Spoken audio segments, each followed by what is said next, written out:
Hello friends, હવે આજના લેક્ચરની અંદર આપણે આલ્કાઇલ સંયોજનોના ભૌતિક ગુણધર્મો વિશેની વાત કરીશું.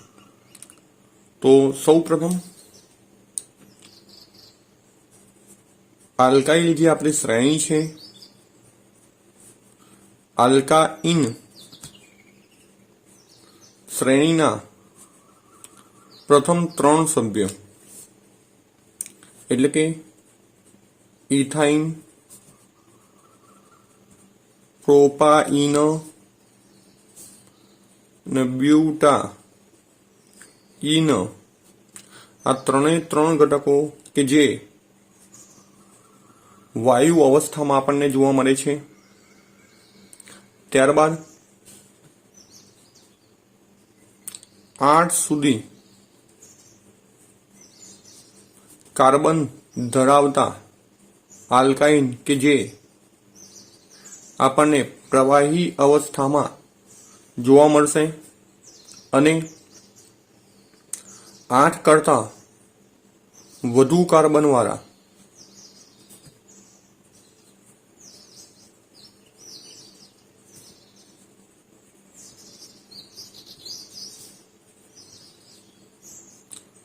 ઘન અવસ્થા સ્વરૂપે અસ્તિત્વ ધરાવે છે.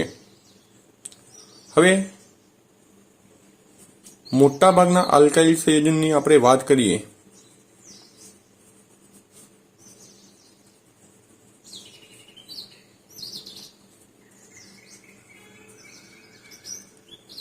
રંગવિહીન હોય છે, સાથે સાથે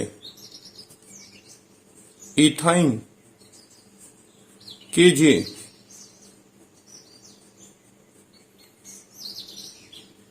લાક્ષણિક વાસ ધરાવે છે. હવે આ લાક્ષણિક વાસ એટલે શું કે ચોક્કસ પ્રકારની, ધારો કે નીલગિરીના પત્તા તમે લીધા હોય તો એની જે સ્મેલ આવે છે, લવિંગ, મરી, ઇલાયચી, તો આ બધાને આપણે લાક્ષણિક વાસ તરીકે ઓળખીએ છીએ. જ્યારે ઇથાઇન સિવાયના જે ઘટકો છે એ આપણને વાસવિહીન એટલે કે ઇથાઇન સિવાયના ઘટકો એ આપણને વાસવિહીન અવસ્થામાં જોવા મળે છે. હવે એક અગત્યની વાત કે આલ્કાઇલ સંયોજનો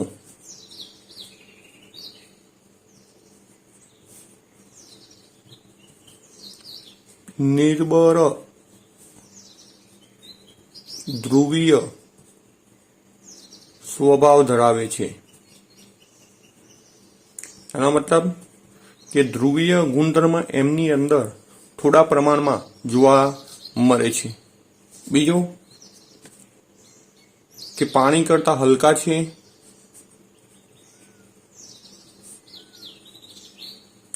અને પાણીમાં મિશ્ર થતા નથી. એનો મતલબ પાણીની અંદર અદ્રાવ્ય છે. જ્યારે કાર્બનિક દ્રાવકોમાં દ્રાવ્ય થાય છે, જેવા કે બેન્ઝીન, ઇથર, કાર્બન ટેટ્રાક્લોરાઇડ વગેરે. હવે જેમ જેમ આલ્કાઇનમાં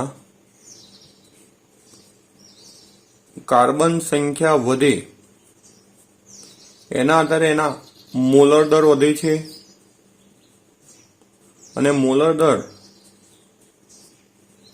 વધવાથી એના ઉપર ડિપેન્ડેબલ ગુણધર્મો જેવા કે ગલન બિંદુ,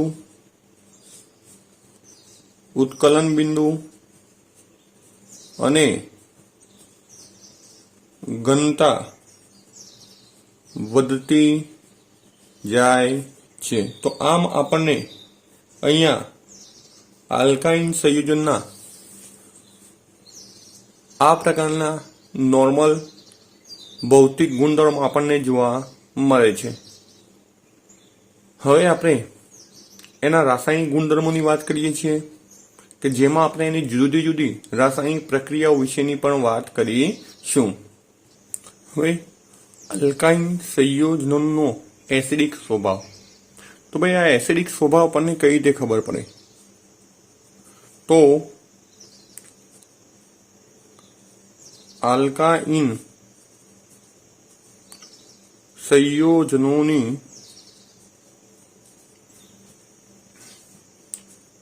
Na એટલે કે સોડિયમ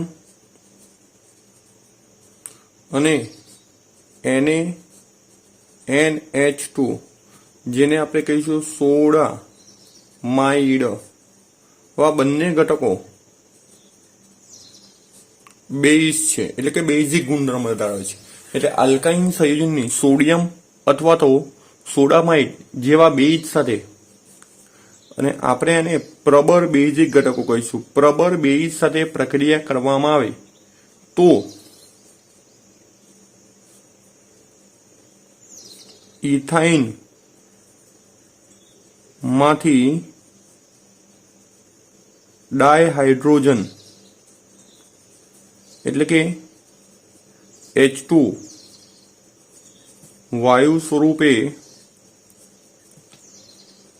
દૂર કરીને એસિટિલાઇડ બનાવે છે। હવે આ પ્રક્રિયા આપણે જોઈએ તો આપણો ઘટક ઇથાઇન, ઇથાઇન એટલે CH ટ્રિપલ બોન્ડ CH કે જેને આપણે ઇથાઇન તરીકે ઓળખીએ છીએ, અથવા તો આપણે એને એસિટિલિન પણ કહીએ છીએ। હવે એની સોડિયમ ધાતુ સાથે પ્રક્રિયા કરવામાં આવે। હવે સોડિયમ એ એક જ હાઇડ્રોજન પરમાણુને દૂર કરી શકે છે, તો અહીંયાથી એક હાઇડ્રોજન પરમાણુ દૂર થશે તો તમારી પાસે વધશે CH ટ્રિપલ બોન્ડ C। હવે H એ પ્લસ સ્વરૂપે દૂર થાય છે, એની જગ્યાએ સોડિયમ પરમાણુ આવે છે અને કાર્બન માઇનસ બને છે, અને અહીંયા જે H છે એ H2 અને એક જ H દૂર થતો હોવાથી આપણે 1/2 H2 વડે એને દર્શાવીએ છીએ। અને અહીંયા જે આપણને ઘટક પ્રાપ્ત થયો જેને આપણે કહીશું મોનોનો મતલબ એક, શું જોડાય છે?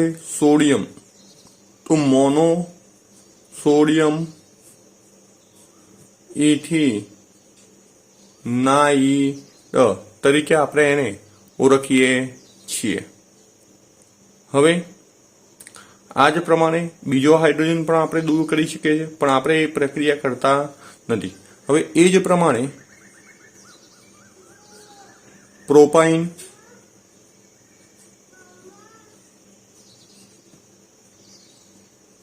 જેની પણ સોડિયમ ધાતુ સાથે પ્રક્રિયા કરવામાં આવે, સોડિયમ સાથે એને આપણે બીજો ઘટક લઈએ છીએ સોડામાઇડ NaNH2 જેને આપણે સોડામાઇડ કહીએ છીએ।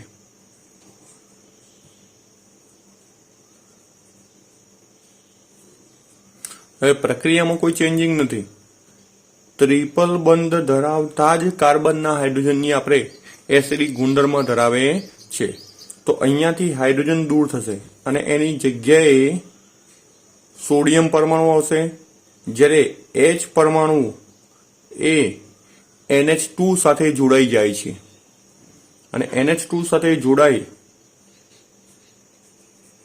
NH3 સ્વરૂપે દૂર થાય છે, અને આપણને શું થશે? તો CH3 C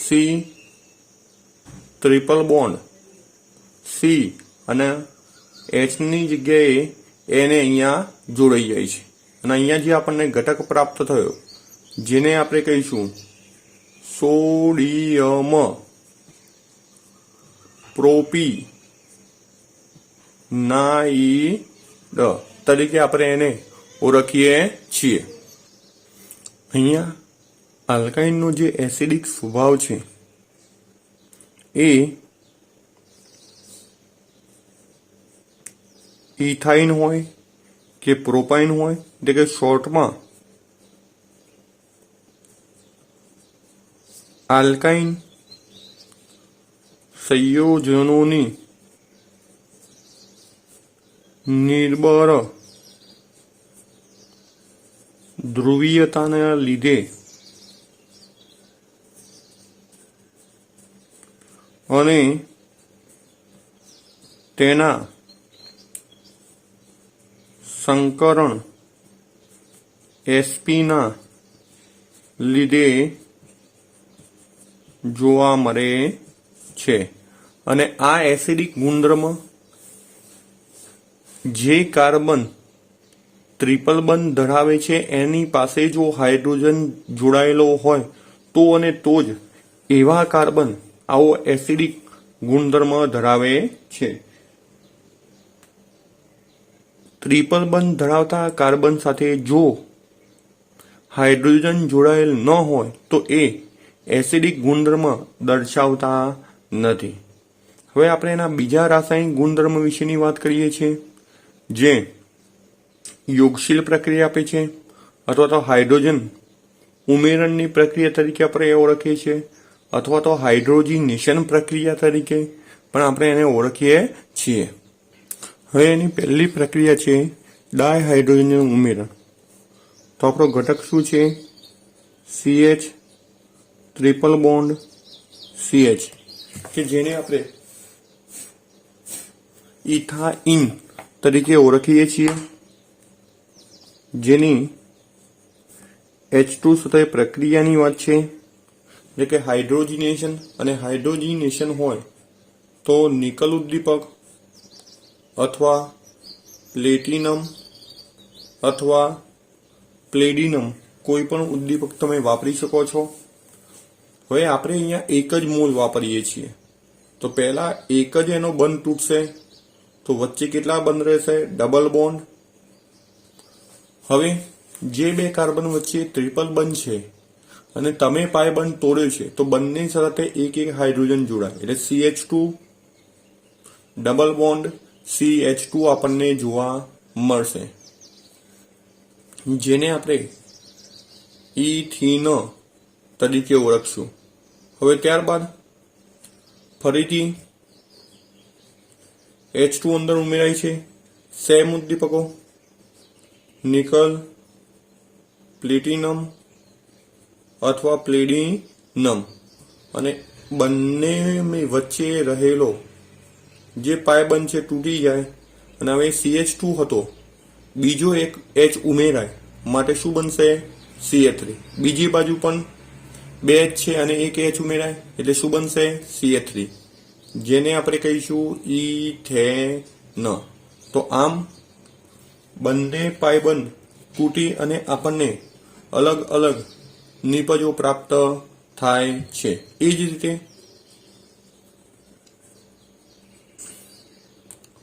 ત્રણ કાર્બન વાળું સંયોજન લેવામાં આવે, H2 સાથે તેની પ્રક્રિયા નિકલ, પ્લેટિનમ અથવા તો પ્લેડિનમ ઉદ્દીપકની હાજરીમાં શું થશે? તો CH3MnOM। હવે એક પાયબંધ આપણે તોડીએ છીએ, તો બંને કાર્બન પાસે એક એક હાઇડ્રોજન જોડાશે, અને ટ્રિપલ બંધની જગ્યાએ શું આવશે? ડબલ બંધ, જેને આપણે કહીશું પ્રોપીન। ફરીથી H2 સાથે નિકલ, પ્લેટિનમ, પ્લેડિનમ ઉદ્દીપકની હાજરીમાં, અને ફરીથી જે રહેલો પાયબંધ છે તૂટી જાય, CH3 CH2 CH3। તો આ પ્રમાણે આપણને અહીંયા પ્રોપેન પ્રાપ્ત થાય છે। તો અહીંયા આપણે ડાયહાઇડ્રોજન વાયુની ઉમેરણની વાત કરી। હવે એ જ પ્રમાણે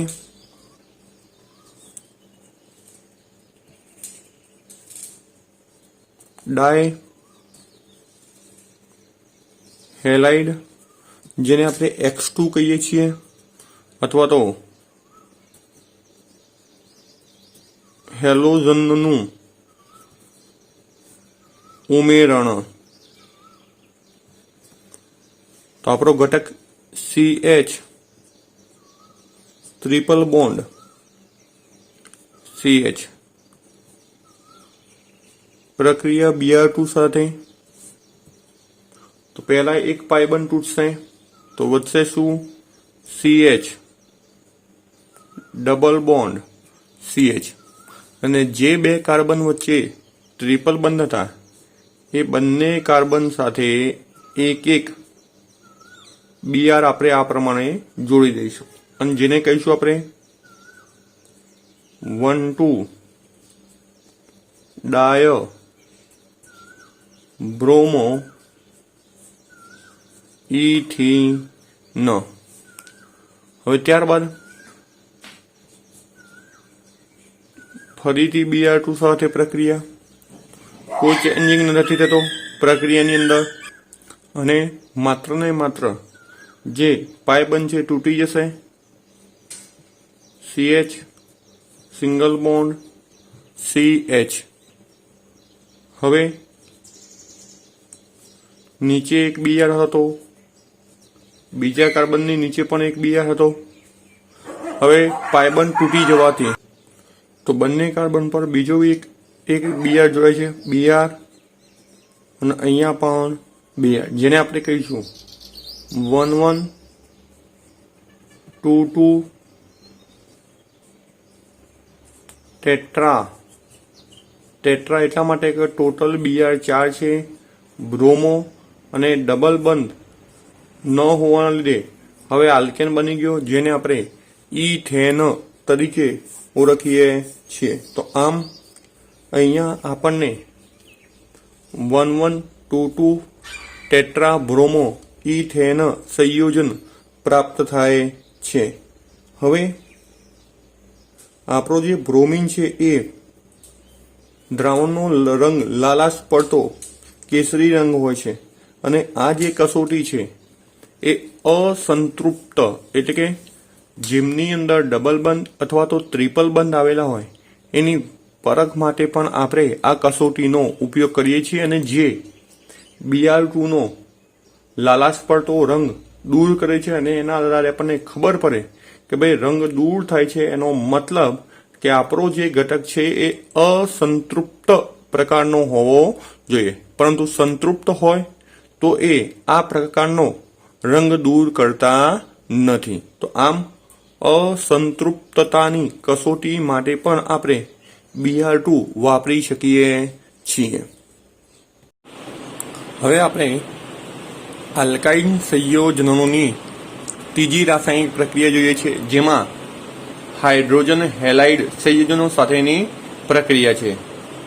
હવે હાઇડ્રોજન હેલાઇડ સંયોજનો તરીકે આપણે આપણો ઘટક કયો છે તો આલ્કાઇન. હવે આલ્કાઇનની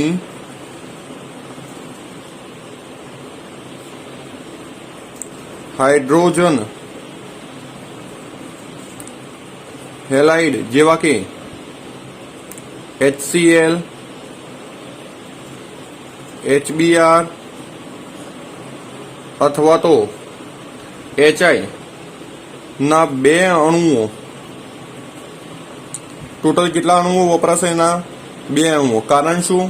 તો એની અંદર બે પાઈબંધ આવેલા હોય છે અને બે અણુઓ ઉમેરાઈને ડાયહેલાઇડ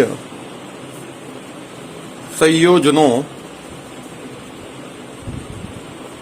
બનાવે છે. હવે જોઈએ આખી પ્રક્રિયા આપણે.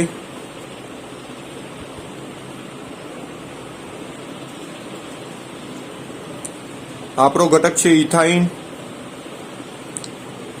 જેની પ્રક્રિયા હું HBr સાથે કરું છું અને એક પાયબંધ તોડી દઈએ આપણે તો શું આવશે? CH double bond CH. હવે આ CH ટ્રિપલ બોન્ડ CH માંથી CH ડબલ બોન્ડ CH બન્યો અને આપણી પાસે પ્રક્રિયક શું છે? HBr, જેમાંથી એક H આની સાથે જોડીએ તો તેઓ થશે CH2 અને CH સાથે એક Br જોડાય છે. તો આ પ્રમાણે આપણને પ્રાપ્ત થાય છે બ્રોમો ઇથિન. હવે આ ઘટક કે જેની આપણે આગળ પ્રક્રિયા કરીએ છીએ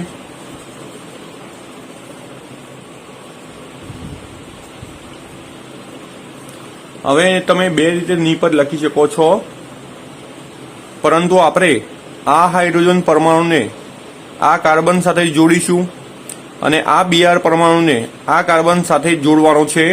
માટે શું થશે? તો CH2 છે, ટ્રિપલ બંધ તૂટી જાય, અહીંયાથી એક હાઇડ્રોજન આવે એટલે અહીંયા થઈ જશે CH3. વચ્ચે શું? એક સિંગલ બંધ CH અને મારી પાસે અહીંયા એક Br હતો અને બીજો Br અહીંયાથી આવશે એટલે ટોટલ આવી જશે Br2.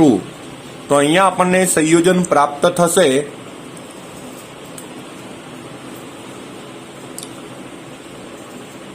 ડાય બ્રોમો ઇથેન. તો આ પ્રકારનું આપણને સંયોજન પ્રાપ્ત થયું અને કદાચ જો તમે નંબર આપો તો શું આવશે? 1,1 ડાયબ્રોમો ઇથેન.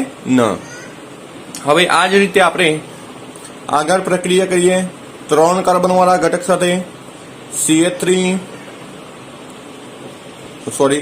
ટ્રિપલ બંધ CH, જેને આપણે પ્રોપાઇન તરીકે ઓળખીએ છીએ, જેની 1 મોલ HBr સાથે પ્રક્રિયા કરતા. હવે પ્રક્રિયા કરવાથી આપણને અહીંયા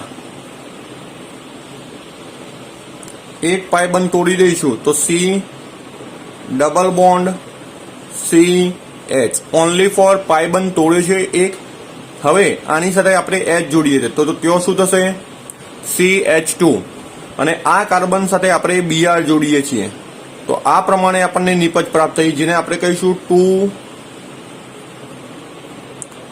બ્રોમો પ્રોપીન. હવે ફરીથી પાછી HBr સાથે પ્રક્રિયા 1 મોલ અને પ્રક્રિયા થવાથી આ જે પાયબંધ છે એ પણ તૂટી જશે CH3 C, જેની સાથે ફરીથી આપણે બીજો એક Br જોડીશું. તમે અહીંયા Br ટ્વાઇસ કરશો તો પણ ચાલશે, પણ એક કૌંસ કરી અને પછી કરવું પડશે અને અહીંયા CH2 માં એક H જોડાય એટલે બની જશે CH3. તો અહીંયા આપણને પ્રાપ્ત થયો જે ઘટક એને શું કહીશું? 2,2 ડાયબ્રોમો અને એક જ સિંગલ બંધ ધરાવતો ઘટક હોવાથી અને 3 કાર્બનની શૃંખલા, જેને આપણે પ્રોપેન તરીકે ઓળખીએ છીએ. તો આ પ્રમાણે આલ્કાઇન સંયોજનની હાઇડ્રોજન હેલાઇડ સાથેની પ્રક્રિયાની આપણે વાત કરી. હવે પાણીનું ઉમેરણ અથવા તો પાણી સાથેની પ્રક્રિયાની આપણે વાત કરીએ છીએ. હવે અહીંયા આપણે આલ્કાઇન સંયોજનની પાણી સાથે 333 કેલ્વિન તાપમાને HgSO4 એટલે મર્ક્યુરી સલ્ફેટ અને મંદ H2SO4 ની હાજરીમાં પ્રક્રિયા કરવાથી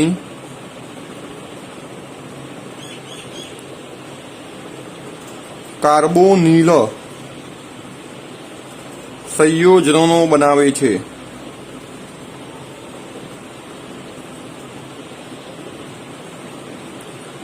હવે પ્રક્રિયામાં કોઈ વિશેષતા નથી. સેમ પ્રક્રિયા આપણે જે પ્રમાણે વિચારીએ છીએ એ જ રીતે.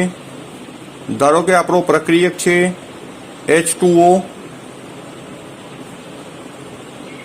અહીંયા જે ઉદ્દીપક આપણે વાપરવાના છીએ એ છે HgSO4 મંદ H2SO4 333 કેલ્વિન તાપમાન. હવે પ્રક્રિયામાં H2O ના બે ભાગ પડશે, H અને OH. તો આપણે એક કાર્બન સાથે H જોડીએ છીએ એટલે બની જશે CH2. પાયબંધ વચ્ચે એક તૂટી જશે માટે વધશે બે પાયબંધ અને CH એટલે કે બીજા કાર્બન સાથે આપણે શું જોડીશું? OH. તો આ પ્રકારે આપણને એક સંયોજન પ્રાપ્ત થયું. હવે આ જે સંયોજન છે એનું સમઘટકીકરણ અથવા તો આપણે એને પુનઃ ગોઠવણી કહીશું નિર્જલ AlCl3 ની હાજરીમાં. હવે ધ્યાન રાખવાની બાબત એ છે કે અહીંયા ગોઠવણી કઈ રીતે થાય છે એ. તો આ જે ડબલ બંધ છે એ આ કાર્બન અને ઓક્સિજનની વચ્ચે આવી જાય છે. તો આપણે કરીએ અહીંયા CH2M ડબલ બોન્ડની જગ્યાએ સિંગલ બોન્ડ CH અને જે O વચ્ચે સિંગલ બોન્ડ હતો એની જગ્યાએ શું આવ્યો? Double bond O. હવે આ જે H પરમાણુ છે એ આ કાર્બન સાથે જોડાઈ જશે તો ત્યાં ટોટલ કેટલા કાર્બન આવશે? 3 હાઇડ્રોજન અને CHO. તો અહીંયા જે સમૂહ બન્યો એને આપણે શોર્ટમાં CH3 CHO વડે દર્શાવીએ છીએ, જેને આપણે ઇથેનાલ તરીકે ઓળખવામાં આવે છે. હવે આ જ વસ્તુ 3 કાર્બન માટે પણ કરી શકાય છે.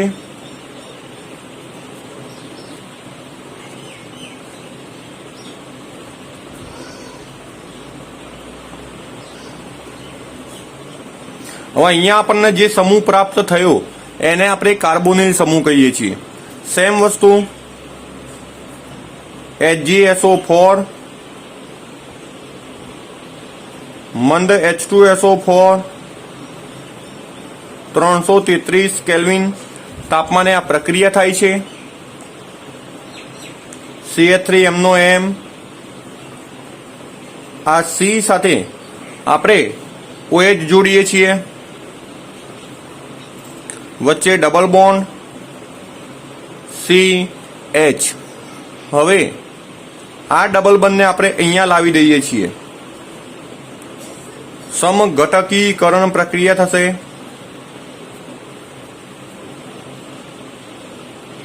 હવે શું થશે? તો અહીંયા બાજુમાં નિપજ લખું છું CH3 C double bond O.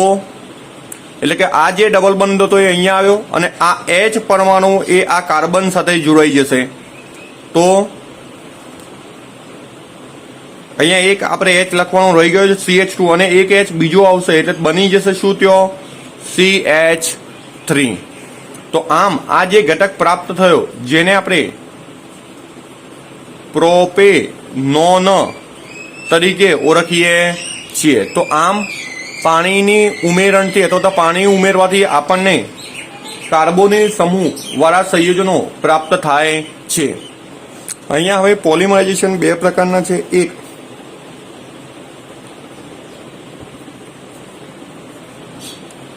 રેખીય પોલિમરાઇઝેશન અને બીજું છે ચક્રીય પોલિમરાઇઝેશન.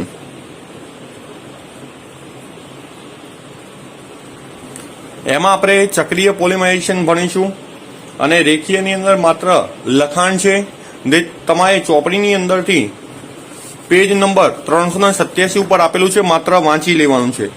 હવે ચક્રીય પોલિમરાઇઝેશન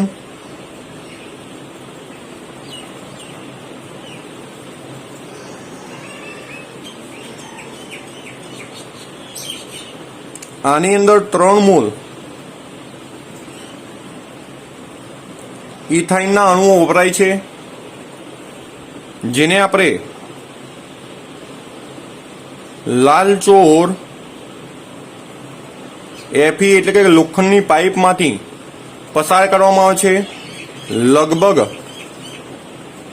873 કેલ્વિન તાપમાને. અને પ્રક્રિયા કઈ થશે? ચક્રીયકરણ. અને ચક્રીયકરણ થઈને અહીંયા જે આપણો ઘટક છે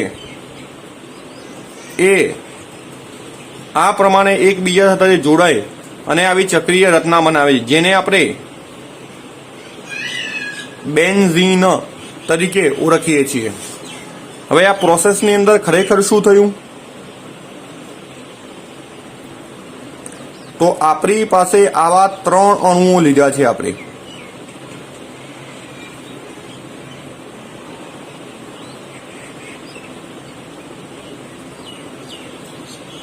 હવે જ્યારે આ ચક્રીયકરણ થાય છે ત્યારે આ ટ્રિપલ બંધમાંથી એક બંધ આ 2 કાર્બન વચ્ચે આવે છે.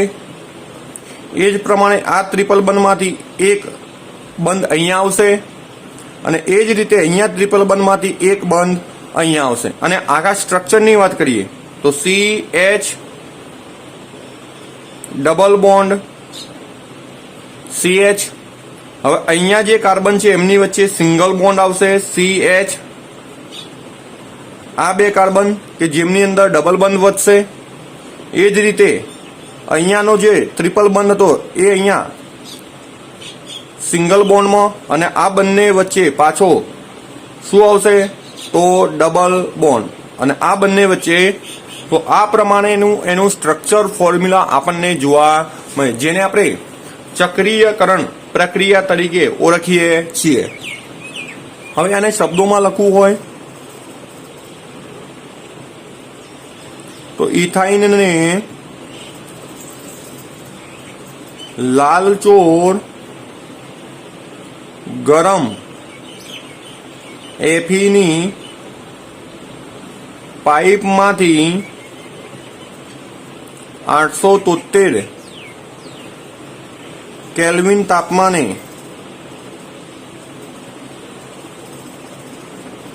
પસાર કરતા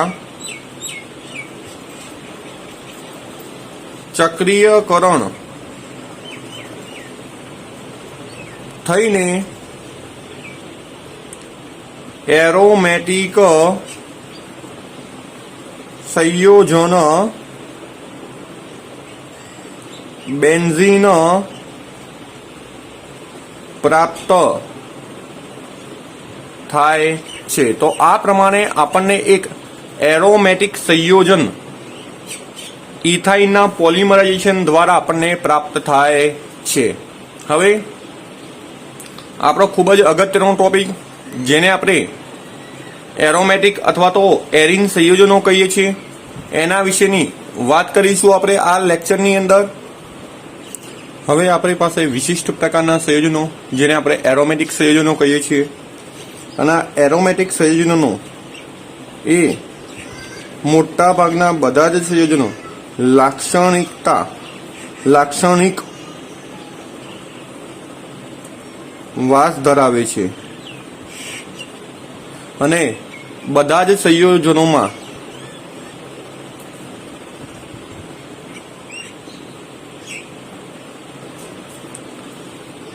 બેન્ઝીન રિંગ અથવા તો વલય આવેલ હોય છે, માટે એને આપણે એરોમેટિક સંયોજનો તરીકે ઓળખીએ છીએ. બીજું અસંતૃપ્ત પ્રકારના સંયોજનો છે.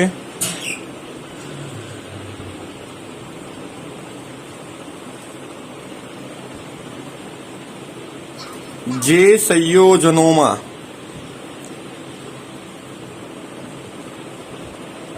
બેન્ઝીન વલય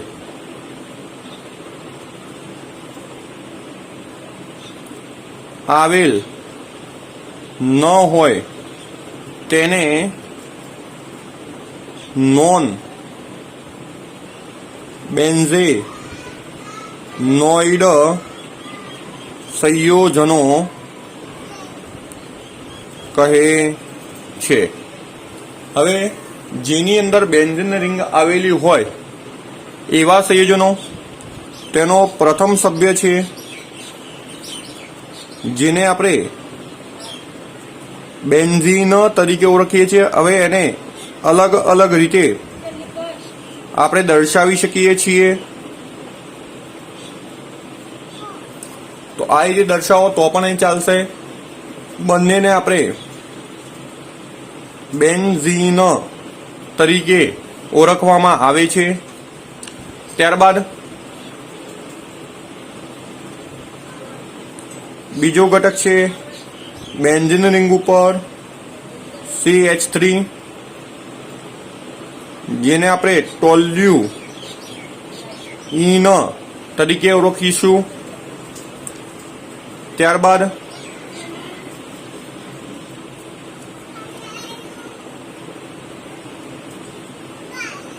આ પ્રમાણે બેન્ઝીન રિંગ આપી હોય તો જેને આપણે નેપ્થેલીન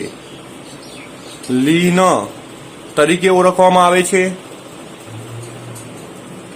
એ જ રીતે એ જ પ્રમાણે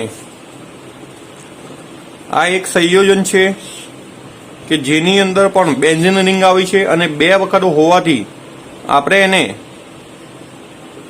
બાયફિનાઇલ તરીકે ઓળખીએ છીએ। હવે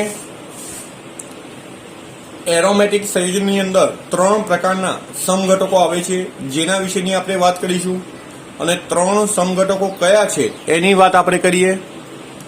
હવે અહીંયા આપણે ધ્યાન રાખવાનું છે કે આ પ્રમાણે બેન્ઝીન રિંગ આવેલી હોય અને આ સ્થાન અને આ સ્થાન એટલે કે નજીકના 2 કાર્બન વચ્ચે કોઈ ઘટક જોડાયેલા હોય તો આપણે એને, ધારો કે હું લખી દઉં છું અહીંયા સમૂહ CH3 CH3, તો આને આપણે ઓર્થો સમઘટક કહીએ છીએ। એવું નહીં કે આ બંને આ બાજુ કોઈ પણ 2 નજીકના કાર્બન સાથે જોડાયા હોય તો આપણે એને ઓર્થો સમઘટક તરીકે ઓળખીએ છીએ। હવે આના નામની વાત કરીએ તો આ બંનેનો નંબર જ્યાંથી તમે જોડાયેલો સમૂહ હોય ત્યાંથી નંબર આપણે આપીએ છીએ। તો 1 અને 2 માટે 1 2 બંને સરખા હોવાથી ડાય અને CH3 સમૂહ તરીકે જોડાય ત્યારે આપણે એને મિથાઇલ કહીએ છીએ। તો 1 2 ડાય મિથાઇલ બેન્ઝીન તરીકે આપણે એને ઓળખીએ છીએ। અથવા તો એનું જાણીતું નામ છે ઓર્થો સમઘટકતા હોવાથી આપણે O લખીએ છીએ। O જેને આપણે ઓર્થો કહીએ છીએ અને આ જે સંયોજન છે જેને આપણે ઝાઇલીન તરીકે ઓળખીએ છીએ। તો આનું આખું નામ થશે ઓર્થોઝાઇલીન। હવે બીજો મેં ઉદાહરણ લખ્યું છે કે તેમાં તમે જોઈ શકો છો કે જે 2 CH3 સમૂહ જોડાયા છે એ એકાંતરે એટલે કે એક CH3 જોડાયો ત્યારબાદ એક કાર્બન પર ખાલી જગ્યા છે અને બીજા કાર્બન પર CH3 જોડાયેલું છે। તો આમ આ જે રચના તૈયાર થઈ એનું જો આપણે IUPAC નામ લખીએ તો શું આવશે 1,3 ડાય મિથાઇલ બેન્ઝીન। પરંતુ એના સામાન્ય નામની વાત કરીએ તો અહીંયા M જેને આપણે મેટા સમઘટક કહીએ છીએ। તો મેટા અને 2 CH3 જોડાયેલા હોવાથી આપણે એને ઝાઇલીન તરીકે ઓળખીએ છીએ। તો એનું નામ શું થશે મેટા ઝાઇલીન। એટલે કે 1/3 સ્થાન આવે તો એને આપણે મેટા સમઘટક તરીકે ઓળખીએ છીએ। હવે ત્યારબાદ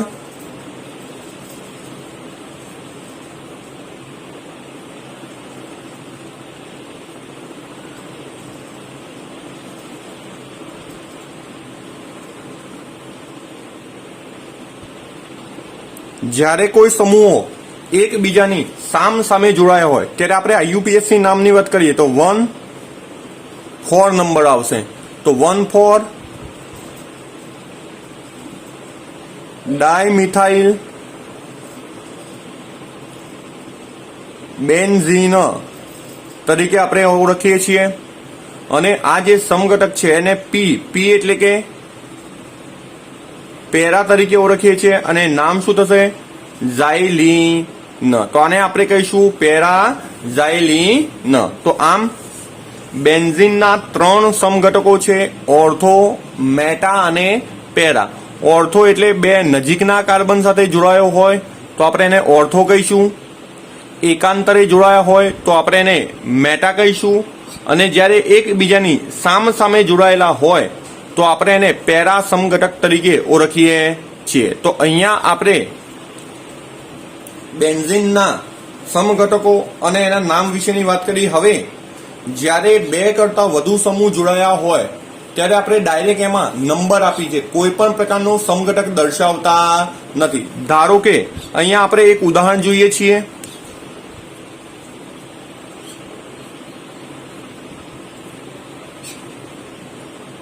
તમે વચ્ચે રાઉન્ડ કરશો તો પણ સાચું જ છે. હવે આ પ્રમાણે 3 સમૂહ જોડાયેલા છે તો અહીંયા કોઈ ઓર્થો કે કોઈ મેટા અથવા તો કોઈ પેરા એવો સમઘટક આપતા નથી. ડાયરેક્ટ નંબર આપી દઈશું આપણે 1, 2, 3, 4, 5, 6. તો 1 એટલે પહેલા કાર્બન પર, ત્રીજા ને પાંચમા તો શું લખી દઈશું? 1, 3, 5. ટ્રાય એટલા માટે કે 3 સરખા સમૂહ છે. શું લખીશું? મિથાઇલ અને વધ્યું શું? બેન્ઝીન.